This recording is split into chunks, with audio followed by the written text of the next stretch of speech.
Assalamualaikum warahmatullahi wabarakatuh. Bismillah, alhamdulillah.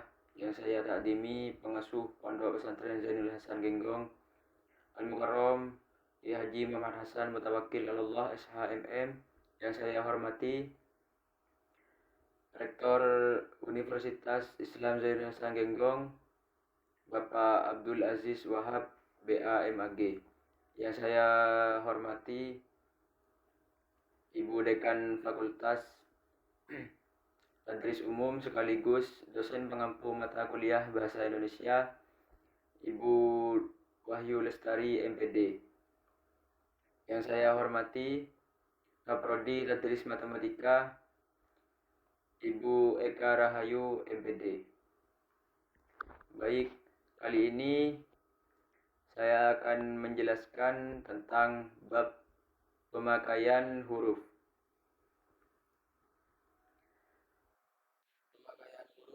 Sesuai dengan Pedoman Umum Ejaan Bahasa Indonesia atau PUEBI yang diterbitkan oleh Badan Pengembangan dan Pembinaan Bahasa Kementerian Pendidikan dan Kebudayaan Republik Indonesia.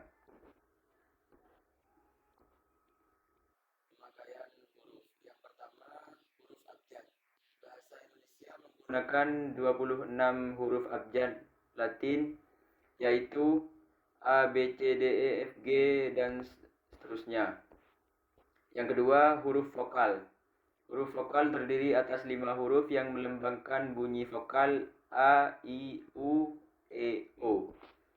Yang ketiga, huruf konsonan. Huruf konsonan adalah huruf selain vokal, yaitu B, C, D, F, G, H, J, dan seterusnya. Yang keempat, huruf diftong. Diftong adalah gabungan dua huruf vokal yang menghasilkan satu bunyi. Dalam bahasa Indonesia, diftong dilambangkan dengan gabungan huruf vokal. AI, contohnya yaitu seperti kata pandai.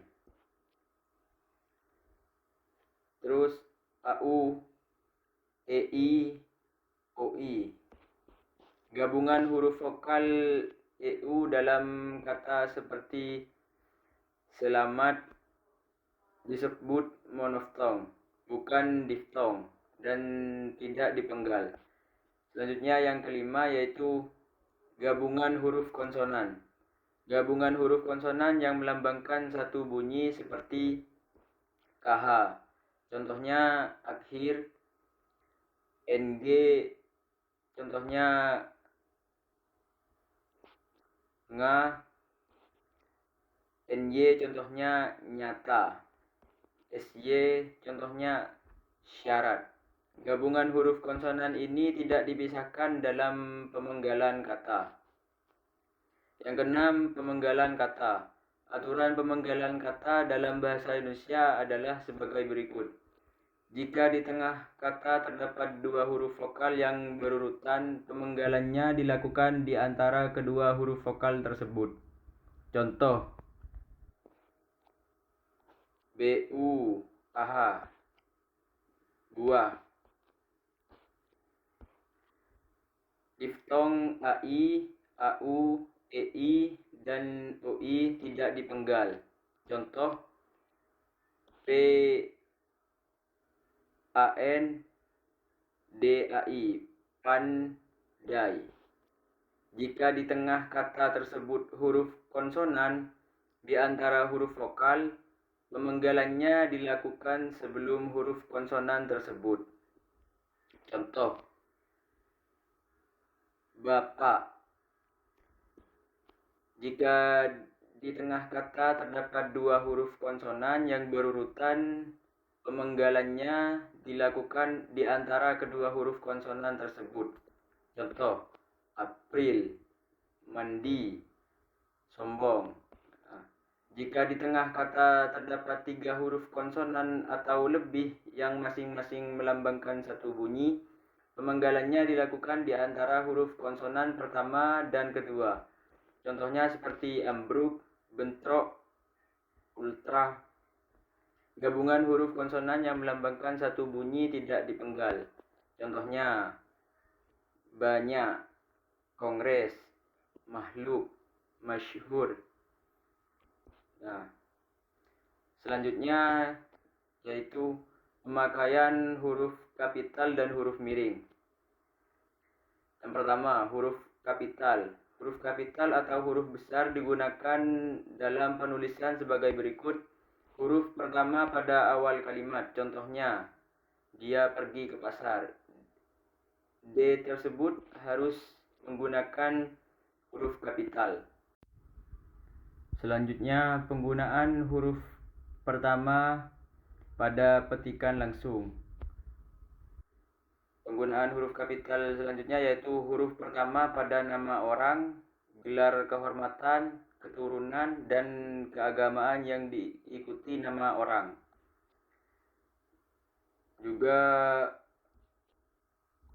penggunaan pada huruf pertama pada nama jembatan dan pangkat yang diikuti nama orang atau digunakan sebagai pengganti nama orang tertentu.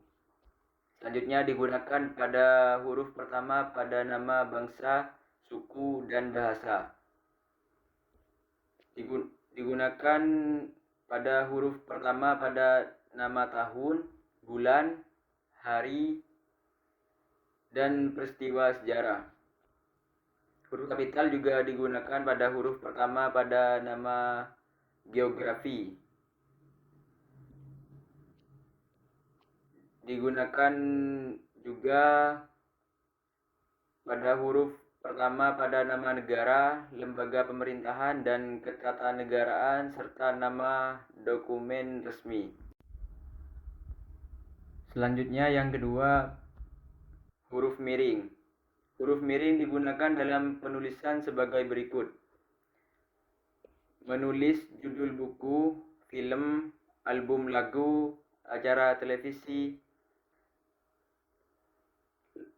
dan nama media massa yang dikutip dalam tulisan, termasuk dalam daftar pustaka. Juga menegaskan atau mengkhususkan huruf, bagian kata, atau kelompok kata dalam kalimat. Yang terakhir digunakan untuk menuliskan kata atau ungkapan dalam bahasa daerah atau bahasa asing. Mungkin itu saja yang bisa saya jelaskan. Akhirul kalam. Wassalamualaikum warahmatullahi wabarakatuh.